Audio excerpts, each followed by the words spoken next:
Buenas noches. Esta noche vamos a presentar un webinar online realizado por la Federación Argentina de Cardiología y el tema es arritmias en contextos poco frecuentes, los cuales el tema lo van a dar expertos en la materia. Van a presentar casos clínicos la doctora Laura Juárez del Centro Médico Altos de Salta. El tema de síncope, en todos los casos son neuromediados. El doctor Jorge Figueroa, electrofisiólogo, Sanatorio Alende, Córdoba, Argentina. Un experto panelista como el doctor Omar Trota, electrofisiólogo del Instituto de Cardiología de San Nicolás de los Arroyos. Y a mí me toca esta noche coordinar, soy el doctor Ortigosa Daniel, presidente del Comité de Arritmias y Electrofisiología de la Federación Argentina de Cardiología. Vamos a presentar dos casos clínicos. Luego de estas presentaciones, vamos a dar chance a que la audiencia pueda hacer preguntas y entre todos vamos a tratar de contestar lo que podamos y lo que no tendremos que estudiar, ¿no es cierto? Porque uno nunca sabe todas las cosas. Así que vamos a empezar nuevamente con el caso número 1. Es el caso de la doctora Laura Juárez. Adelante, doctora, por favor. Bueno, comenzamos. El título era Arritmias en contextos poco frecuentes. ¿Ahí ven bien? Sí, Sí, perfecto. Se presenta, bueno, es una mujer de 45 años que consulta al servicio de emergencias de Alto de Salta por presentar al despertar un cuadro de disnea con posterior opresión precordial y sensación de desvanecimiento que le dura aproximadamente una hora. Pasa todos los síntomas, se le pasan en la casa y decide igualmente ir al sanatorio. La paciente no tiene factores de riesgo cardiovasculares, no tiene antecedentes cardiovasculares, personales ni familiares. Al ingreso lo que refería era una leve molestia torácica bastante inespecífica y al examen físico lo más relevante era que tenía hipoventilación bilateral con sibilancias respiratorias, un soplo sistólico regurgitante 2 en 6, sin evidencias de congestión derecha, con una presión de 112/70 y una frecuencia de 95 latidos por minuto. Se le hace una placa de tórax. La placa de tórax es bien de una persona que por ahí tiene crisis asmáticas, ¿no? La semiología nos orientaba bastante a algo respiratorio. Eh, y el electro de ingreso era un electro, bueno, en ritmo sinusal, con rectificación del segmento ST, bastante difuso, sin nada creo que llame la atención en el electro por el tipo de síntomas que había tenido en su casa. Se solicitan marcadores de injuria miocárdica y a todo esto en la guardia, todo lo que por la semiología respiratoria se interpreta como una crisis asmática en un principio y se administra hidrocortisona 100 miligramos endovenoso. Nos llaman de guardia, recibimos una troponina ultrasensible de 600 y ahí es cuando empezamos a preocuparnos, bajamos con el ecógrafo a la guardia, donde vemos que son imágenes realizadas, ay, perdón, no sé si se van a ver los videos, son imágenes realizadas en contexto de la guardia, ¿no? Se ve claramente trastornos de motilidad en la punta del corazón, en el ápex y los segmentos apicales, bastante marcadas los trastornos de motilidad. Ahí es cuando llamamos al servicio de hemodinamia. Creo que está ahí Sebastián presente, conocí el caso, por ahí te voy preguntando mientras. Eh, llama la atención que no tenga cambio en el electrocardiograma con esa manifestación ecocardiográfica, ¿no? Hasta Sí, ese momento, ¿cómo lo veían ustedes, digamos, sin conocer cómo sigue? buenas noches. En primer lugar, les comento un poco por qué le pedí a Laura. Ella no es electrofisióloga, pero es la doctora, la coordinadora de la unidad coronaria del hospital del Sanatorio de Altos de Salta y fue quien recibió y quien trató a la paciente. y que me llamó a mí como interconsultor para este caso que van a ver que tiene unas aristas muy particulares. Mientras Laura puede Voy a reinicia el tener que cerrar el programa, sí, programa. lo reiniciamos y para poder ver. Evidentemente había aquí algo cardíaco raro, porque la paciente tiene estos marcadores cardíacos, estos síntomas que vamos a ver que son fluctuantes, y si bien había predominado en la semiología inicial esta manifestación respiratoria, vamos a ver que la semiología y la clínica va cambiando dinámicamente en cuestión de horas.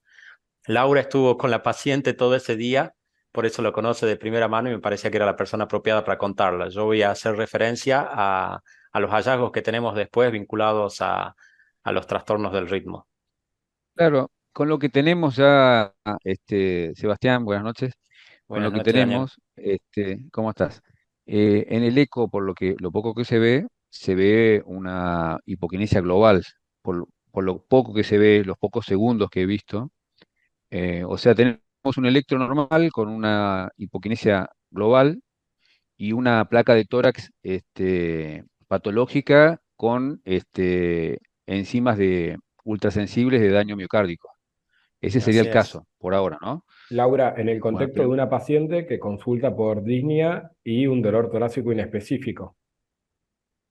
No Sí, hubo, la verdad que el dolor fuerte o los síntomas significativos fueron en la casa y ella consulta a la guardia ya sin dolor, con una molestia inespecífica que la refería muy diferente a la que había presentado en el domicilio. pero Perdón, voy a sí, tener que salir porque no puedo, me parece no lo puedo arreglar. bueno, se va, te bueno, no te hagas consulto. problema. Le voy Mientras a tanto, contar que pasamos por distintos diagnósticos. Cuando podamos ver el eco, lo primero que nos dijo, bueno, con la evolución y los trastornos del ritmo que tiene, pensamos en una miocarditis. Las Exacto. manifestaciones que tenía, la elevación de la troponina, y vamos a ver enseguida las arritmias que hace. Pensamos en una miocarditis. Laura va a mostrar en un momento un eco que realmente parece un Takotsubo. Estábamos fluctuando por distintos diagnósticos, fuimos pasando por distintos diagnósticos. Pero es algo muy dinámico, por eso es muy interesante que ella lo cuente. Como les digo, lo vivió en primera persona, lo que fue cambiando a lo largo de ese día de consulta que la vio la paciente. es muy interesante para algo para tener en cuenta la clínica de la paciente cuando uno lo quiere juntar con el ecocardio, que la paciente no refirió mareos, no refirió palpitaciones, no refirió síncope. Se la consultó por disnea, un eco con hipoquinesia, si bien es apical, pero se veía también un cierto deterioro a lo mejor global. Por eso le quería preguntar eso a Laura, si la paciente, justo cuando la recibiste en el consultorio, refirió palpitaciones o síncope.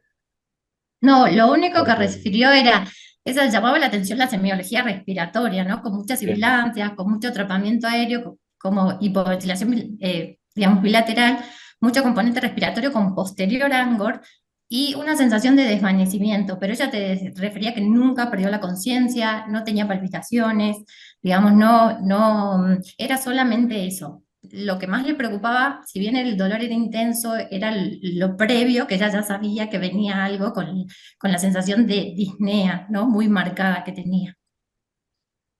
Ahora sí, puedo seguir, sigo. Sí, por supuesto, sí, sí. Se activa el servicio de hemodinamia mientras se prepara a la paciente para traslado de hemodinamia con todos los hallazgos Perdón, que teníamos no en el sé, ecocardio. Tenés Laura, que no veo la compartir, presentación. Ujú. ¿Cómo? tenés que ir ¿No a se compartir compartió? pantalla. No, compartir pantalla, dar clic a diapositivas. Sí. Mil disculpas. Bueno, ahí No, no.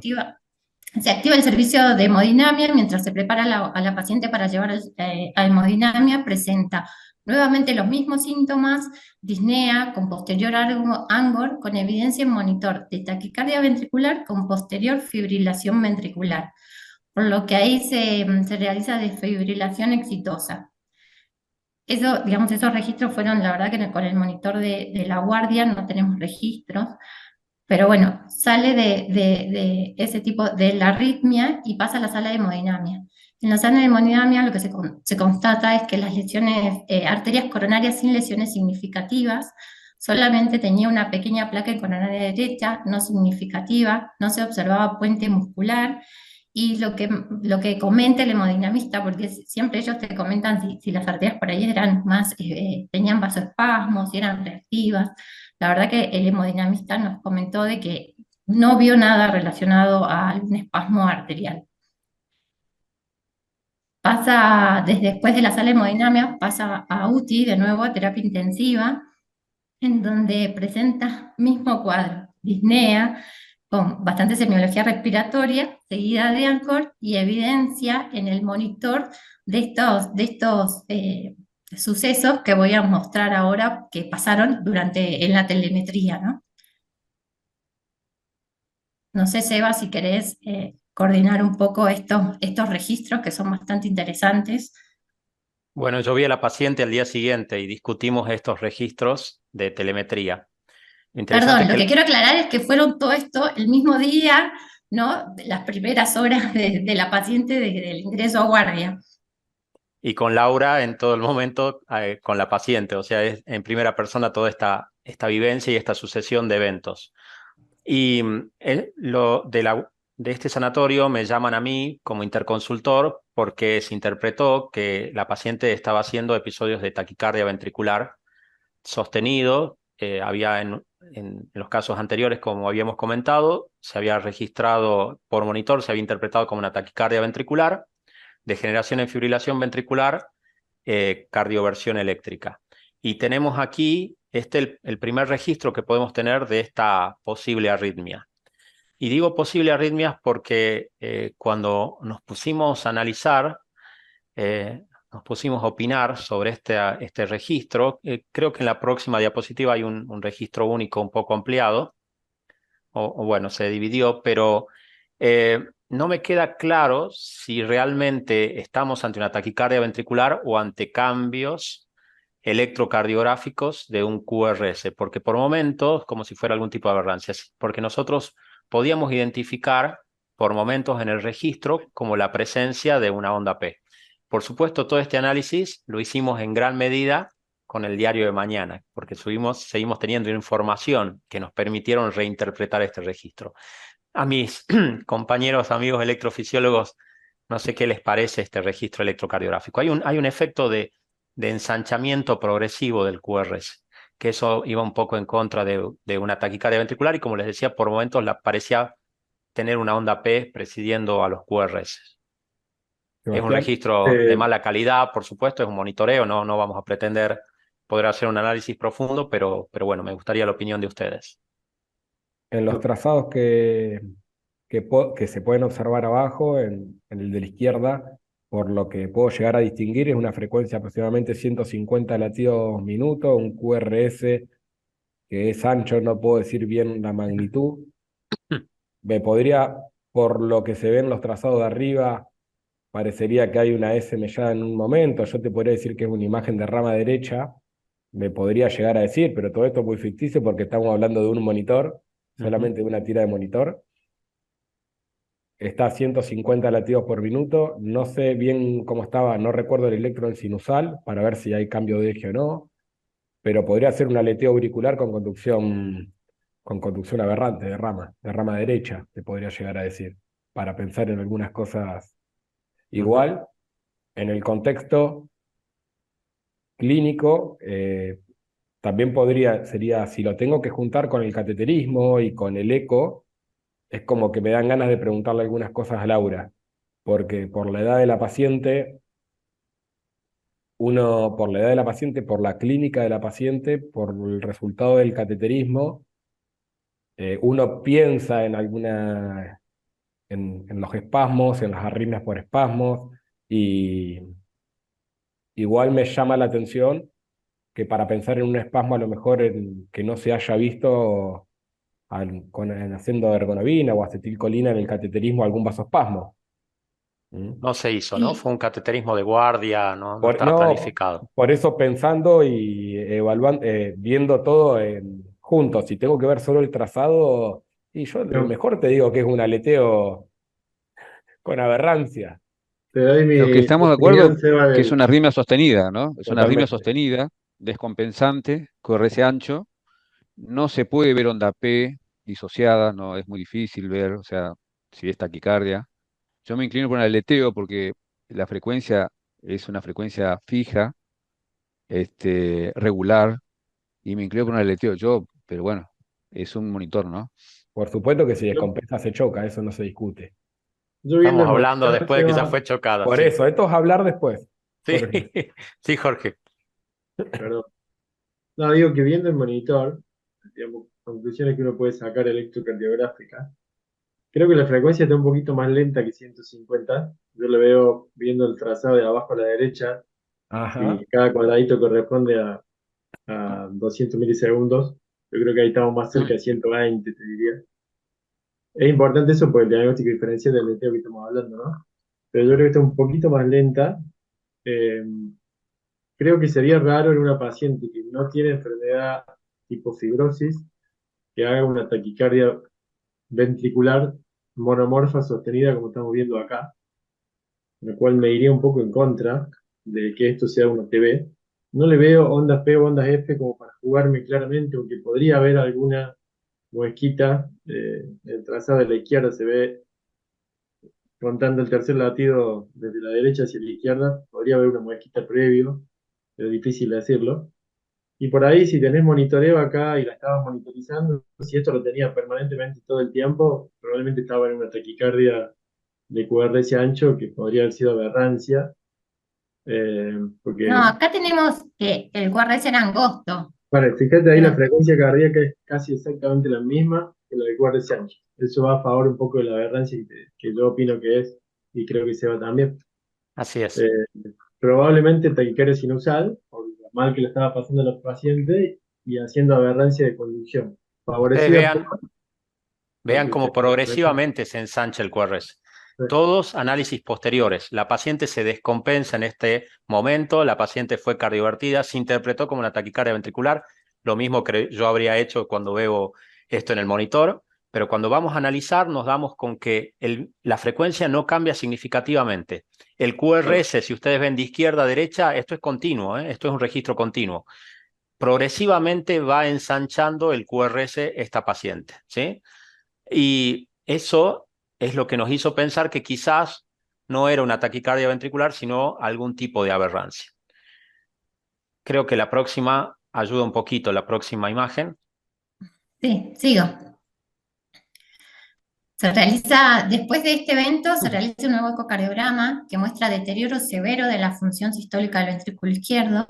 Entonces, estamos con una paciente que estaba inestable hemodinámicamente, asociados con los trastornos de motilidad y los hallazgos ecocardiográficos, y sin un diagnóstico muy claro, ¿no? Entonces se decide pseudoanalgesia y conexión a ARM. Se inicia antiarrítmicos y continúa siempre con corticoides por la semiología respiratoria, que era lo que también tenía importancia. Se le da amiodarona, ¿verdad? ¿Cómo? El antiarrítmico fue amiodarona endovenosa. Sí, amiodarona endovenoso, sí. Y bueno, estuvo 48 horas en ARM sin recurrencia arrítmica, por lo que se decide actuación, que fue exitosa, previo ecocardiograma que demostraba la recuperación de la función sistólica del ventrículo izquierdo. La doctora Juárez es ecocardiografista, así que le Sí, hizo un un poco, monitoreo soy la... ecocardiográfico y fue viendo estos Cierto. cambios no solo del ritmo, sino también de la función ventricular. Y bueno, una vez que se le extuba, a las horas de estar ventilando espontáneamente, presenta mismo episodio, precedido por disnea, empieza con disnea, con posterior a angor, los mismos cuadros que ella sentía los mismos síntomas previos que tenía siempre que tenía estos episodios.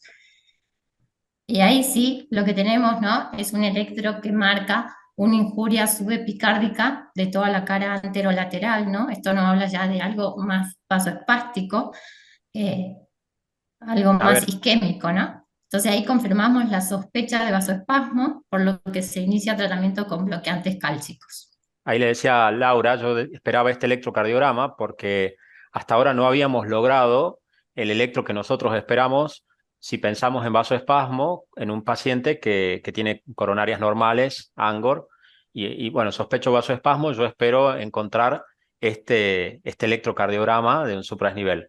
Hay que recordar que que el supradesnivel no es el hallazgo más común en los casos de vasoespasmo, es más común el infradesnivel, pero tenemos asociado a la angina variante con el supradesnivel, que nos está hablando de una oclusión total del vaso, y con una particularidad. Los pacientes que hacen vasoespasmo hacen un hallazgo electrocardiográfico que es distinto al supradesnivel que vemos en los pacientes por enfermedad aterosclerótica, por oclusión aterosclerótica, que es una onda monofásica.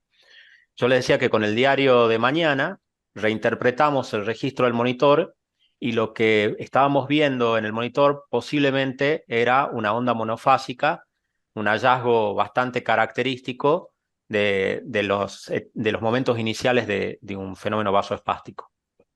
No sé si están de acuerdo. Sí, sí. Ahí Muy cierra la lindo. aberrancia, ¿no? Sí, Seba. Ahora sí. Bueno, continúo. El caso se sigue poniendo interesante. Ahí nos preguntamos si era solo una angina vasoespástica o una angina de Prinzmetal, ¿no? La verdad que quedaban muchas dudas si era solo eso, mujer de 45 años, así que empezamos a indagar un poco más a la paciente. Como antecedentes, la paciente refiere ser sana, completamente sana hasta el 2020, donde empieza con lesiones en piel, de tipo eczema. La ve un dermatólogo, le hacen biopsia, la biopsia la verdad que es bastante inespecífica, le da tratamientos con corticoides tópicos y oral. Y los síntomas fueron intermitentes durante un año. Al año siguiente, en el 2021, empieza con síntomas respiratorios altos, con rinitis, sinusitis, por lo que consulta a un alergista, le realiza el prick test que dio negativo, mientras estaba evaluando por estos cuadros de sinusospatías, empieza con síntomas respiratorios bajos, con sibilancias, por lo que consulta a un neumonólogo y el neumonólogo le hace diagnóstico de asma, por lo que recibe tratamiento específico para la patología, mejorando la severidad de las crisis, pero siempre continuando con el cuadro de asma. En el 2022, al año siguiente, diagnóstico de hipertiroidismo, por lo que venía en tratamiento con metimazol, y a principios del 2023, de este año, agrega difagia, epigastralgia y reflujo gastroesofágico, una difagia tanto alta como baja. Y le pedimos que traiga los estudios que se venían realizando desde el 2020, en donde encontramos que tenía eosinófilos elevados, con un recuento de entre 12%, 10 y 8%. Son los laboratorios previos que trae la paciente, con un recuento absoluto siempre mayor a 900. Se le realizan estudios, interviene el reumatólogo en todo esto también. Los eosinófilos de ingreso en el laboratorio de ingreso eran de 7% elevados, una PCR elevada, una TSH suprimida con una T4 elevada, y los marcadores que se le pidieron todos relacionados a alguna patología reumática fueron negativos. ANCA negativo, factor reumatoideo negativo, complemento negativo, antidenea negativo, ANA homogéneo con un título bajo, antiesclero 70 también negativo, y se le pidió aparte un parasitológico en materia fecal, que fue negativo.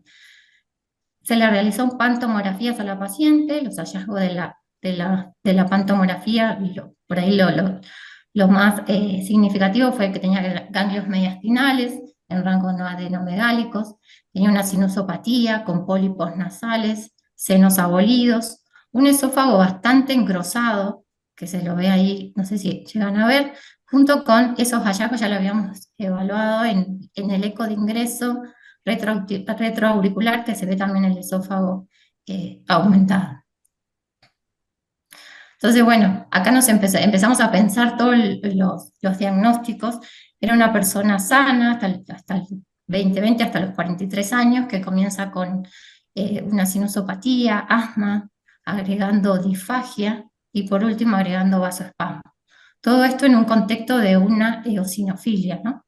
Entonces empezamos la búsqueda bibliográfica y con lo que nos hallamos, el hallazgo que tuvimos fue que podría ser un síndrome de Church-Strauss o una granulomatosis eosinofílica con poliangiitis. El doctor Jans indaga un poco en el chat GPT, donde pregunta los síntomas que podría tratarse, qué enfermedad produce vasoespasmos coronarios, asma y disfagia, y aparece también el Church-Strauss. Así que en ese contexto se optimiza tratamiento con corticoides con mejoría franca de los síntomas.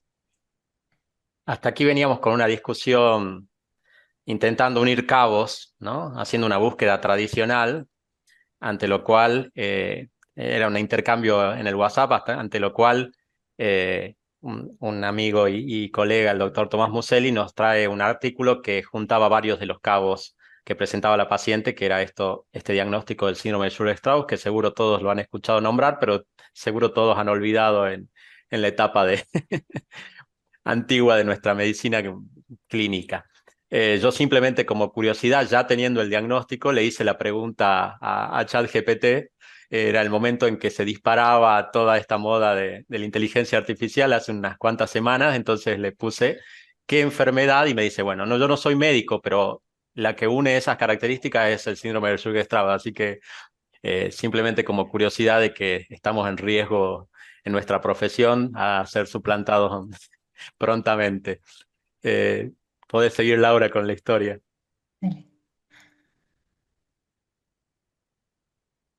Bueno, acá la verdad que empiezan a intervenir varias especialidades. Endocrinología descarta que tenga una crisis tirotóxica, ajusta la medicación con metimazol, fue evaluada por el gastroenterólogo encontrando una úlcera gástrica, se le toma biopsia gástrica, la verdad que no hallamos eosinófilos en esa muestra, bastante inespecífica, solo tenía una gastritis crónica. Fue evaluada por el otorrino también, con una biopsia de mucosa nasal, también sin hallazgo de eosinófilos, con un inflamatorio inespecífico. La biopsia gástrica, la verdad que es bastante superficial para hallar eosinófilos. Bueno, después continuamos con los estudios cardiológicos como para ponerle el sello de vasoespasmo, etiología isquémica. Decidimos hacer una resonancia cardíaca. La verdad que la resonancia lo que nos mostró es que tenía un realce subendocárdico anterior y lateral, bastante pequeño, digamos, bastante de poca extensión, menos del 25%. En el eje corto también se ve algún trastorno de motilidad solamente en la cara anterior, y la función ventricular de la paciente es muy buena. Entonces acá le ponemos más que nada el sello de etiología isquémica, ¿no?, a este cuadro. Y bueno, un poco buscando no hay mucha bibliografía al respecto. Si bien el Church-Strauss es una vasculitis de pequeños y medianos vasos, es difícil que genere vasoespasmo, es muy raro el vasoespasmo en este tipo de cuadros. Lo que sí, bueno, ahora entra la discusión de que, bueno, encontramos 2 reportes nada más de casos muy parecidos a este que nos tocó vivir.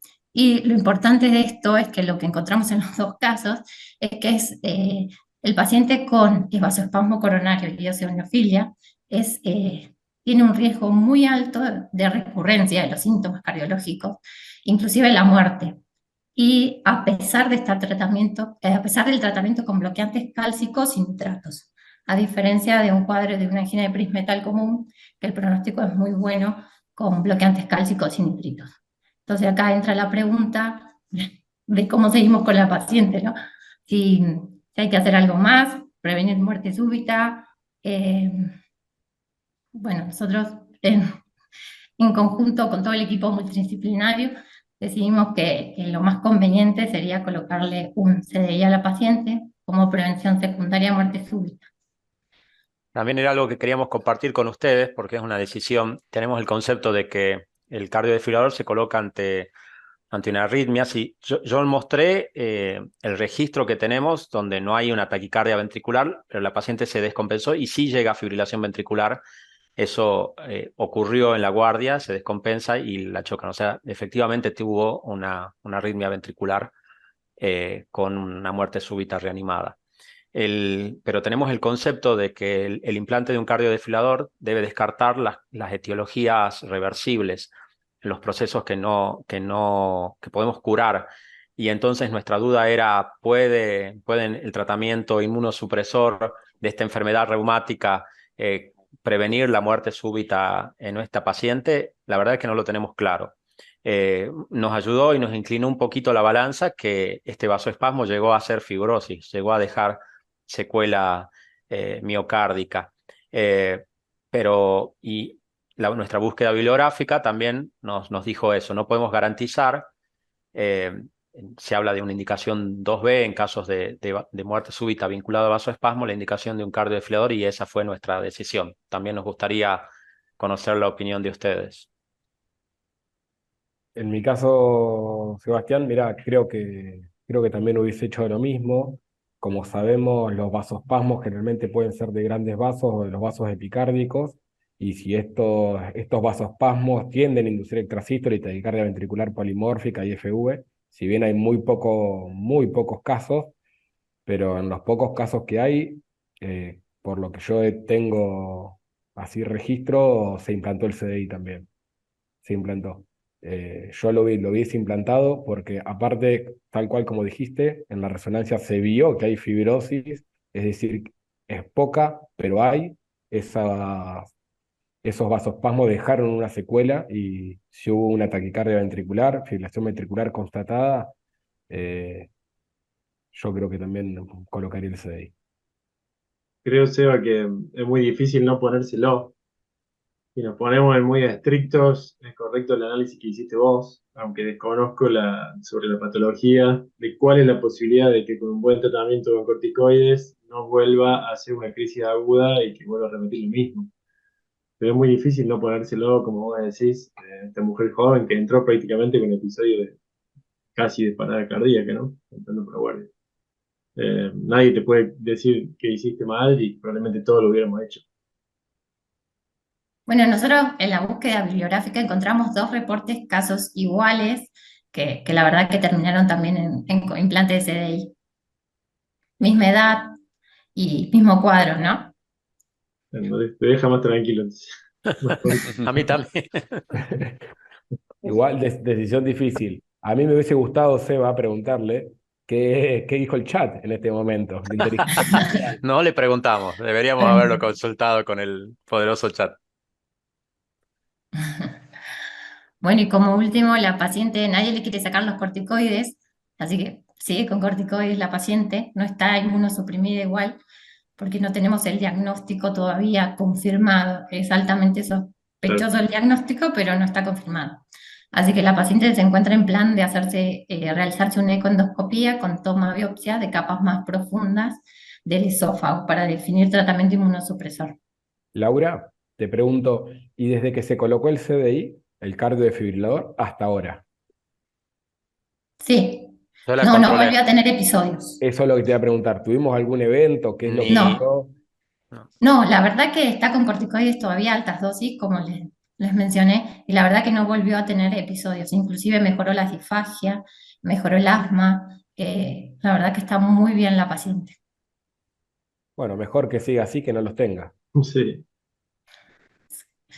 Sí, la verdad que sí. Perfecto. Pero bueno, no hay mucha bibliografía al respecto, ¿no? Solamente 2 artículos que encontramos más o menos relacionados con el mismo cuadro.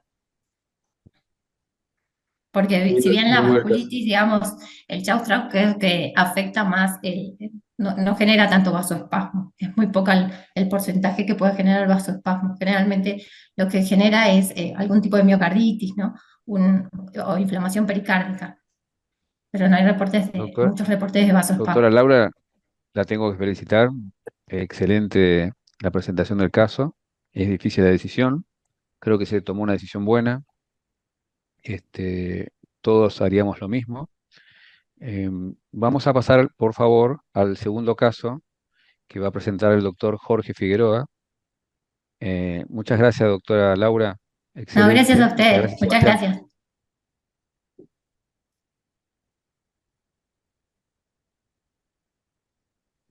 ¿Se ve ahí la presentación? Sí, hay que ampliarla. Ahí está.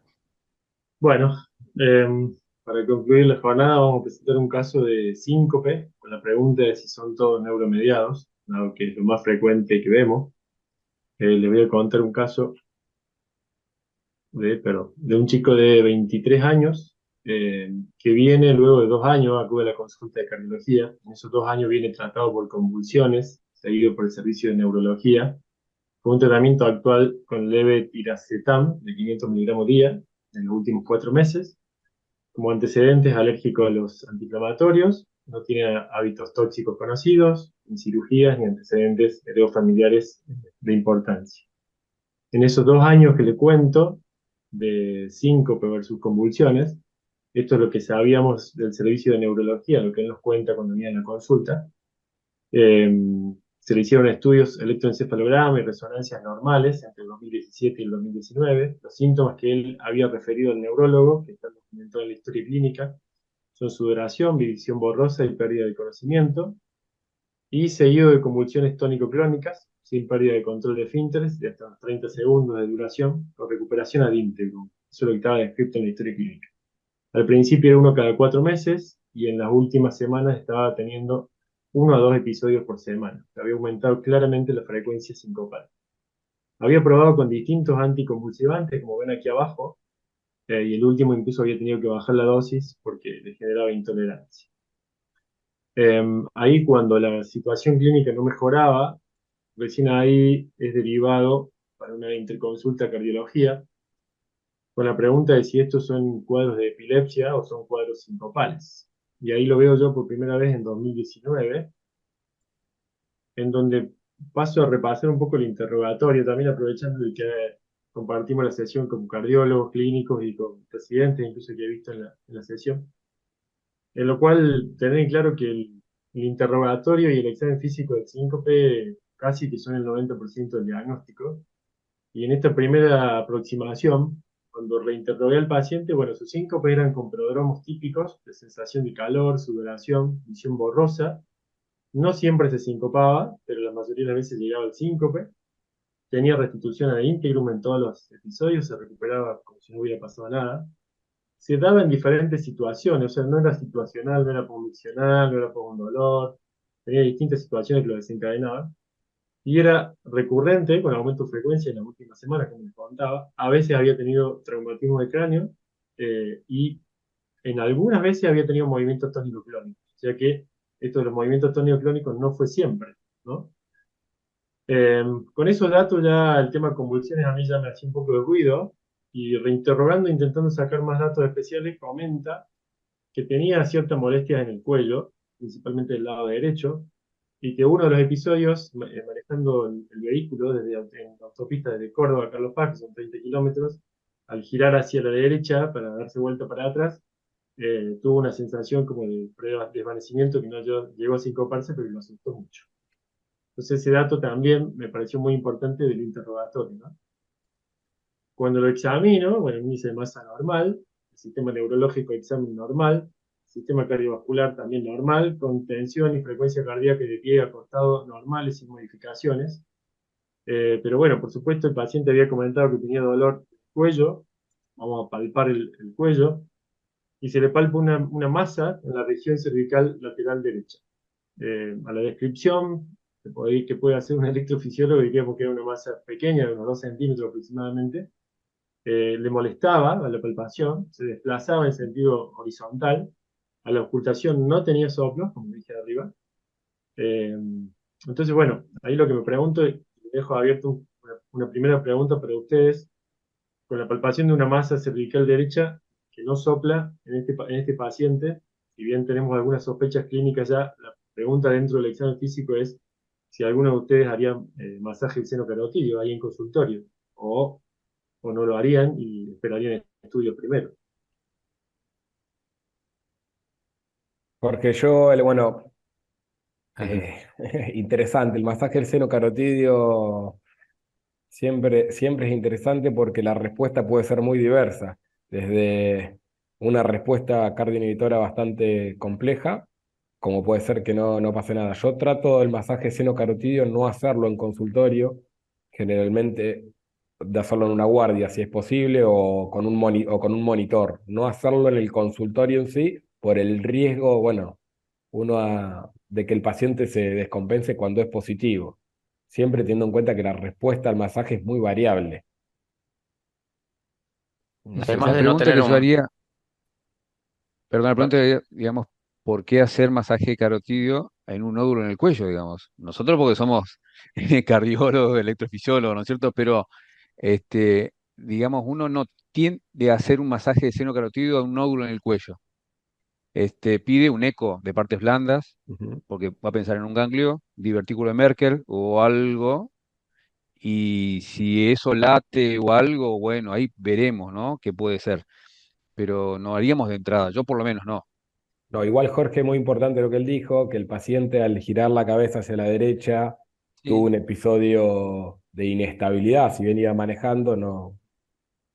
Bueno, entonces uno, como es electrofisiólogo, tiende a pensar sí, ya claro. en orientarlo. Y nos enseñaron que en la evaluación básica del síncope, en el consultorio, y yo coincido con Omar de que es asumir algunos riesgos, uno le mide la presión en los cambios posturales, uno le hace masaje del seno, fundamentalmente cuando el síncope tuvo alguna vinculación con un contacto, algo, algún movimiento en el cuello, ¿no? Que nos haga pensar en algún comportamiento vinculado a una hipersensibilidad del seno carotídeo.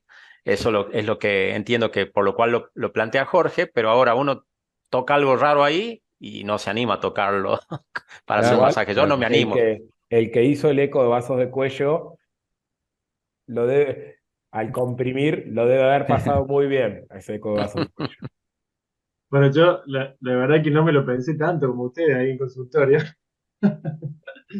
pero bueno, mi pequeño análisis y raciocinio fue un chico de 23 años que no tenía enfermedad vascular, que no tiene factor de riesgo, no pensaba que tuviera enfermedad vascular, que es lo que más me Está claro. preocupaba, digamos, también a modo académico, de que pudiera hacer algún desprendimiento de placa o algo así. El riesgo número dos, lo comentaba muy bien Omar, que bueno, obviamente, si hacemos masaje podemos tener respuesta. Eso puede ir desde una hipotensión a una radicardia extrema, a una sistolia, etcétera. Pero bueno, este chico venía muy preocupado y demás, y yo quería tratar de ir avanzando lo más rápido posible en diagnóstico, y hice algo intermedio, la verdad. Eso significa que le hice masaje, pero despacito. Con un dedo. No lo hice a conciencia, con el tiempo que está indicado hacerlo bajo monitoreo y en posición, etcétera. Estaba palpando la masa y bueno, voy a ver, palpo y hago un masaje a ver qué respuesta tengo. Lo tenía con un saturómetro puesto y la presión arterial no cayó, pero la frecuencia, perdón, llamativamente bajó, que lo vi ahí automáticamente en el saturómetro de 80 a 55 y paré por este motivo mismo que estamos hablando, que bueno, no tenía monitorización, nada, estaba en el consultorio, bueno, digo, lo voy a hacer bien luego con un tilt test o en una mesa basculante, ¿no? Ese Eh, no es un masaje, yo quisiera que me aclares.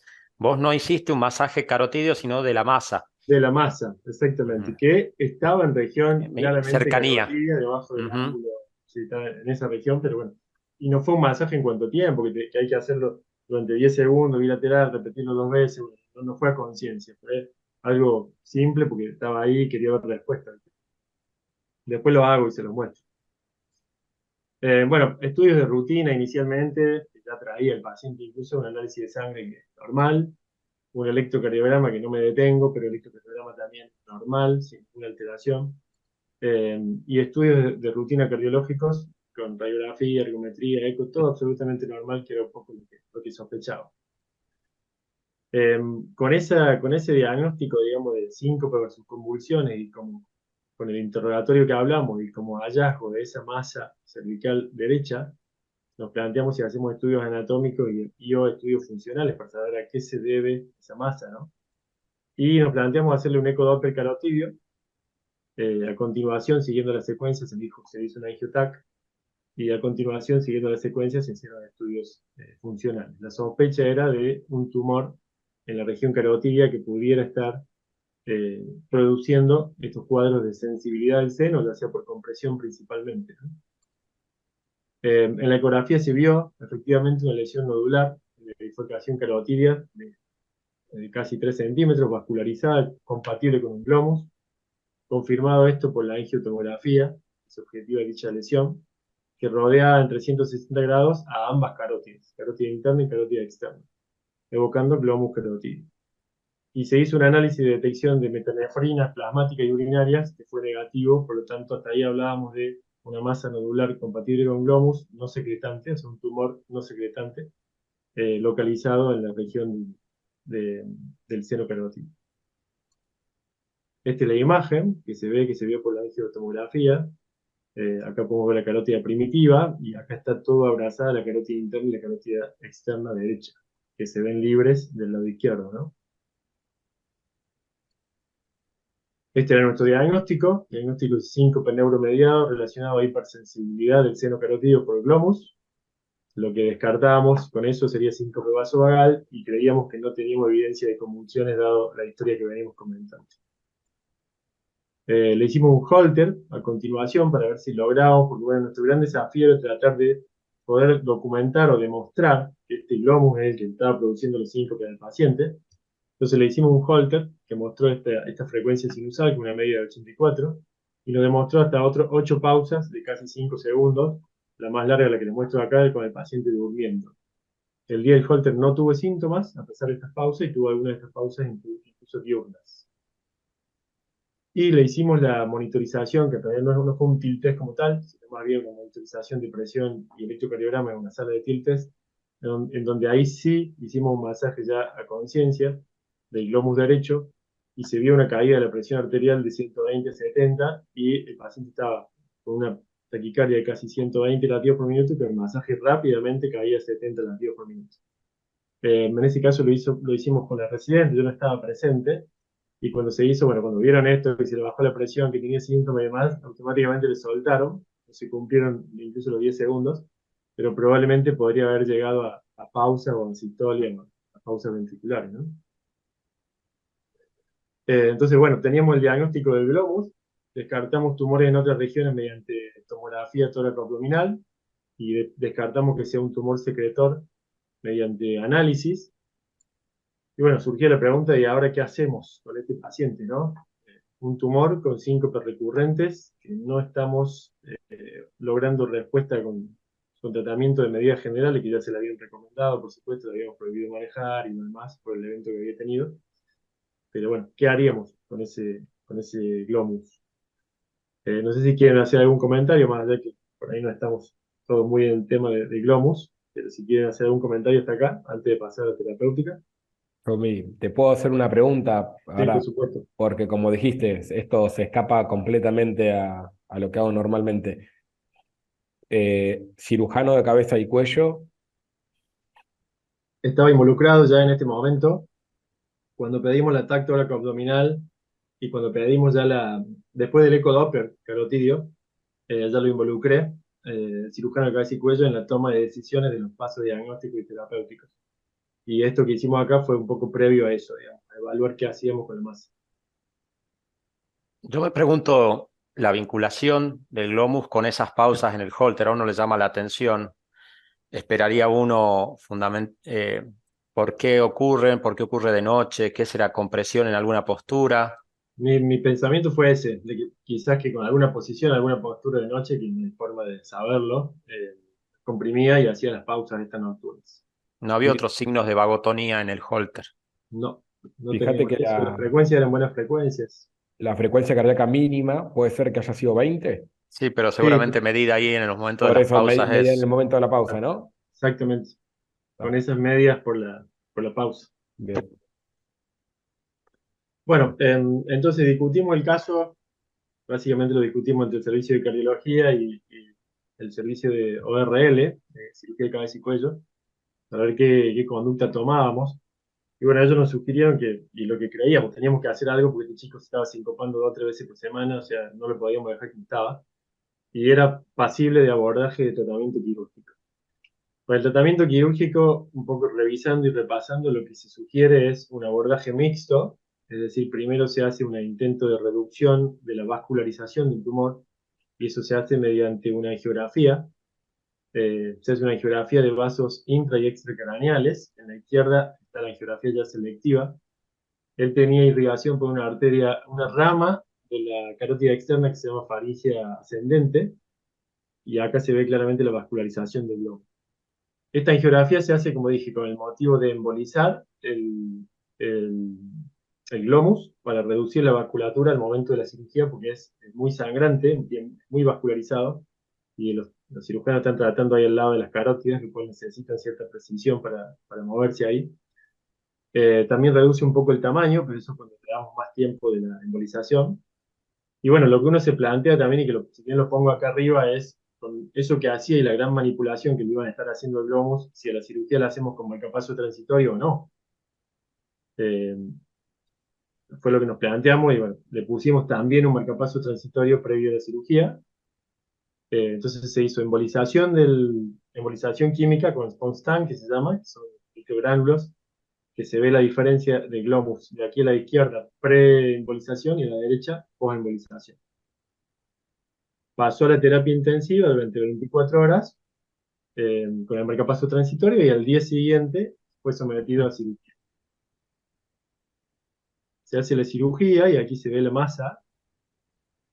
Era, como le dije, abrazaba las dos carótidas, carótida interna y carótida externa. Y esto es como queda después de la extracción. El diagnóstico por anatomía patológica fue un paraganglioma benigno, que son la mayoría de estos, el 97% son benignos no secretantes, unilaterales y no tienen historia familiar. Y en el seguimiento, ya en el seguimiento de los 2 o 3 meses, se le hizo un Holter que esto viene un poco a reforzar, ¿no? Nuestra sospecha y nos deja tranquilo con lo que pensamos y con lo que hicimos, porque todavía seguíamos un poco con las dudas del resultado del Holter y demás, pero el Holter no hizo absolutamente nada, ninguna pausa. Se repitió los masajes, pasados los 2 o 3 meses de cirugía, nada, ninguna sintomatología, y bueno, lo más claro que el paciente al día después del alta no repitió nunca más ningún episodio, ¿no? Y ya llevamos al día de hoy 4 años postquirúrgicos, que yo lo veo una vez cada año y medio prácticamente, con el paciente haciendo vida absolutamente normal, Y sin drogas. sin drogas, por supuesto. Y sin marcapasos.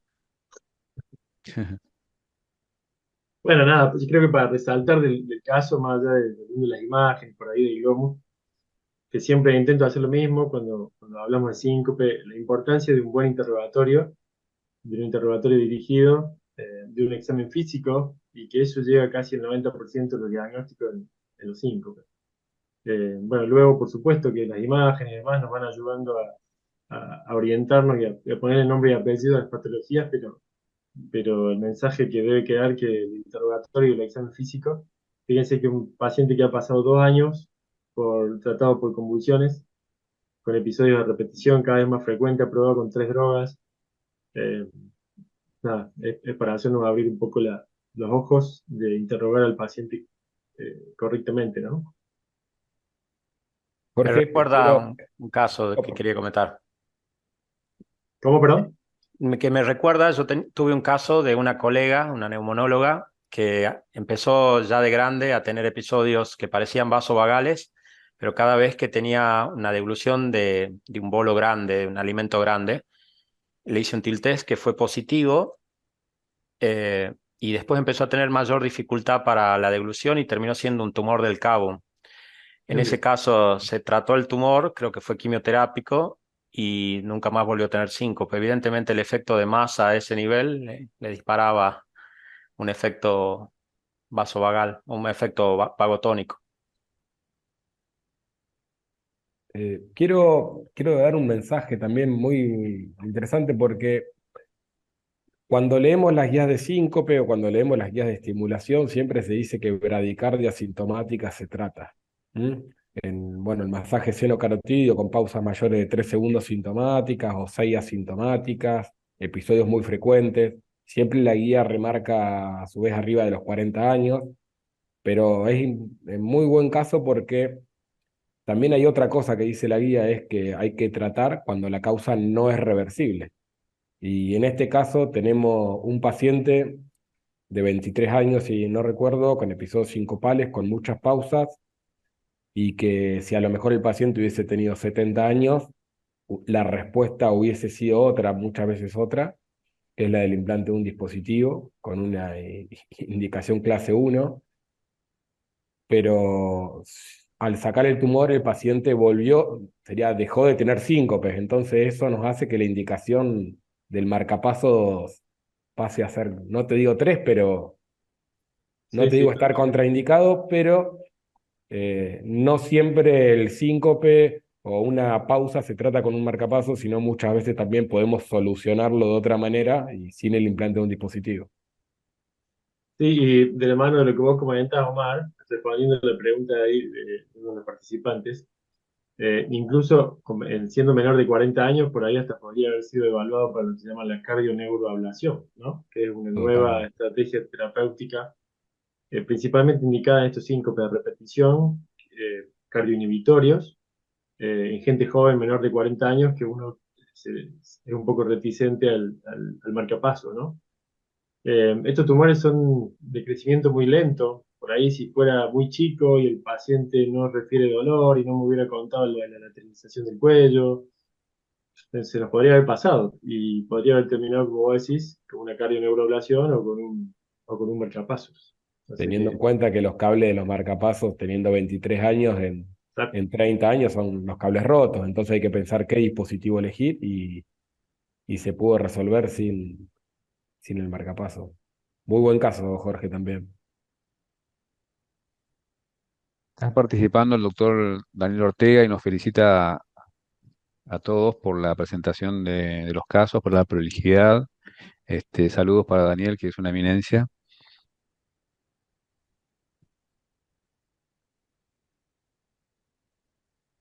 Mm. Y Jorge, te pregunto, ya que estamos, no en este caso, pero sino en pacientes adultos, la hipersensibilidad del seno carotidio, ¿lo solés ver frecuentemente en tu consulta? Eso como, sinceramente no lo veo muy frecuente, pero he tenido, que recuerde, dos casos. Por lo general son pacientes mayores de 65 años, habitualmente como límite de corte de edad para tenerlo en cuenta, pero bueno, pacientes mayores de edad tenerlo en cuenta.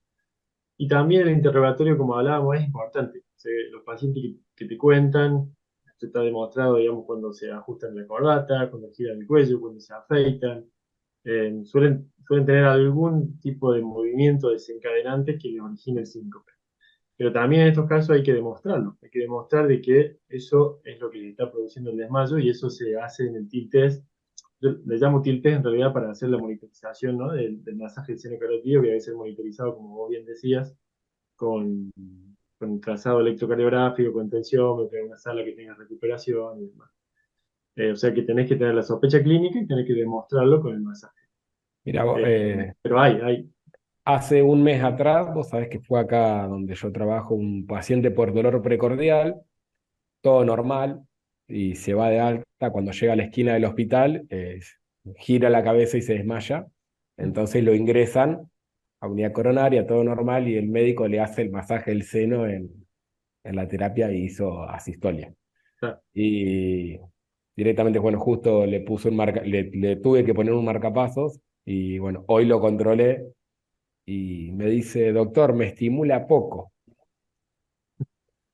Lo Y yo justo y necesario, dijiste vos. le dije lo justo y necesario. Quiere Ahí, decir que girás poco la ahí, cabeza, le digo, y se reía. ahí, Pero, Omar, ¿podrías decirnos qué tipo de marcapasos se usa para este tipo de síncopes?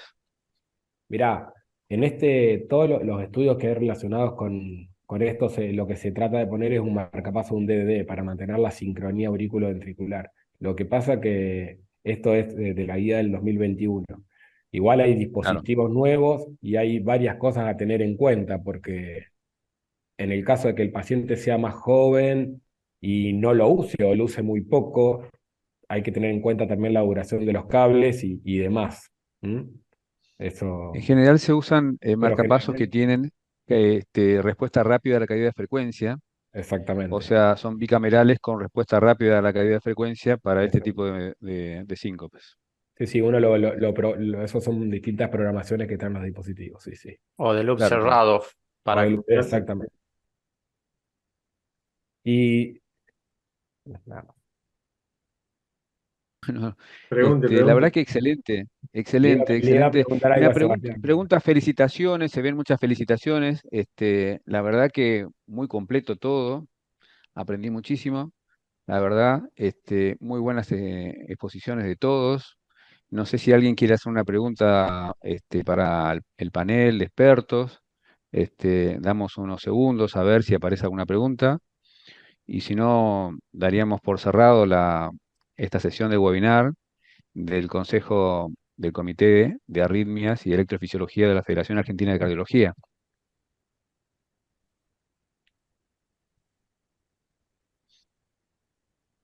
Por ahora no tengo ninguna pregunta más, la verdad. Los felicito a todos. Me llevo algo muy lindo, aprendo cada vez más.